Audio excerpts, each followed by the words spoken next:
You're okay. Good morning. I think it's still morning. Well, it's probably not whenever you're watching this, but either way. I had this thought today. It just kind of came to me this morning, and I wanted to share it with all of you because I think it's super important. We are working on constantly growing ourselves, personal development, learning new skills to move forward in our businesses, all kinds of things, right? That's part of our transformation, and it's always an ongoing transformation. And there's something that I hear quite often, and that is where we do something and then we tell ourselves that we deserve something because we've done something.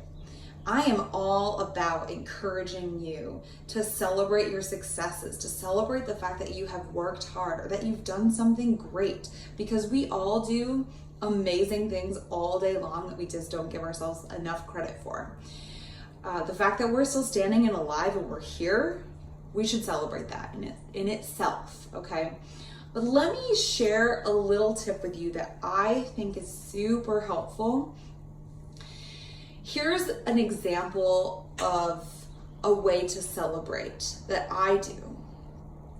So I work from home most of the time, and I sit down a lot, which is something I'm not used to.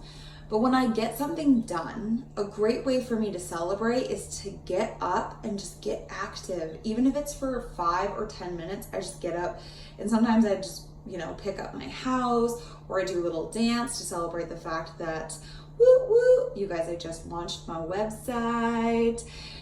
Or I'll go sit outside in the backyard and read a book. I love reading and learning, so I do things like that.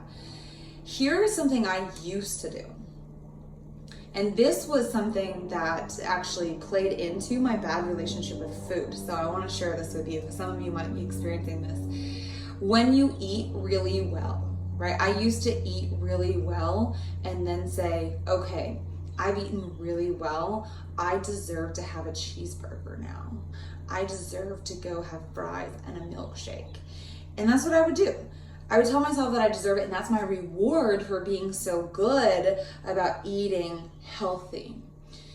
Now, maybe you already understand how this is not healthy.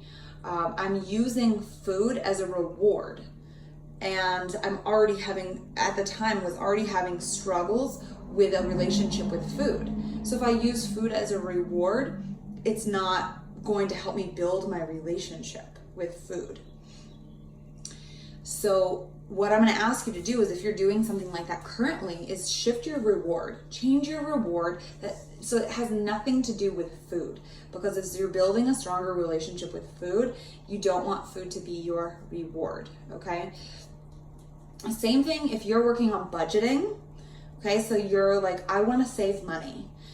I used to do this. I would say, okay, so I'm going to save money. I'm not going to go buy anything for 15 days. And I would just, leave my money at home. Anytime I went out, I wouldn't go to a coffee shop and I wouldn't spend any money. And then after 15 days, I would be like, yes, look at all the money I saved. This is amazing. I'm going to go get my hair cut. Well, guess what getting my hair cut does? It means I have to go spend money, right? So I'm trying to save money, but then when I am successful at saving money, what do I do to reward myself? Spend money. So right there, I'm not creating a good relationship with me and my finances and understanding how they work. And this is a trap that most people fall into in any area of their life. So what I want to challenge you with today is I want you to think about 3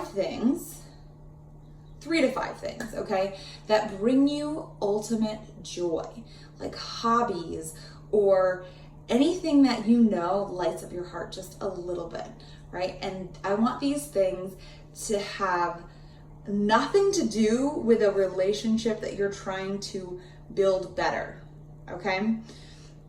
Meaning if you're trying to build a better relationship with food, let's not have this joy be surrounding food, okay? Let me give you an explanation. If I am having a goal of deciding to shift my workouts from Orange Theory in the morning to at-home yoga, And I do that for the entire week. I'm not going to celebrate by giving myself a day off because that doesn't really make sense, right? But what I would do is I want to celebrate with something that brings me joy. I absolutely love baking, but I don't make much time for baking because I'm busy. So what could be a great reward for me? I could bake something on Saturday morning and be like, Hillary, way to go. You did an awesome job this week, getting up every morning and doing your yoga. Let's make muffins. Okay, that could be something that I could do. So now I want you to think about what are 5 things that bring you joy, and I want you to start using those as your celebrations. I love to dance. So sometimes when I'm done with work, I'll get up, I'll put on some music, and I will dance around the house because it makes me feel good. It brings joy into my life. Please, if you have questions about this, ask me. But I want you to really start thinking about your celebrations are things that bring you joy. You deserve joy all the time in your life.